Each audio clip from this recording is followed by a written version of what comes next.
Okay, ang recording na to. Okay, ang recording na to ginagawa ng 10:55 ng umaga, March 6. Sa na sa likod ko. Yung construction surveying na ginagawa ni Architect Dan. Pinakasama ni Architect Dan kanina.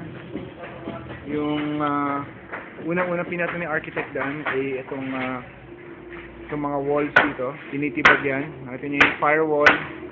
Ito yung firewall ng kapitbahay dito sa kaliwa, which is warehouse siya.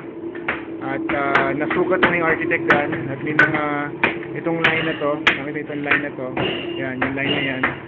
Yan yung magiging silting guide papunta sa likod. So, ngayon kung nakikita ninyo, ang dingding ng panahon noon, gawa sa adobe.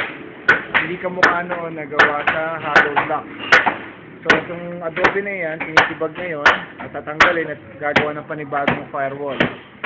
At kung nakapansin nyo, yung sa part na yon may spasyo, doon sa tinuturo kong yan, spasyo yan sa dalawang firewall na magkadikit. Imbis na magkadikit sila, hindi sila magkadikit.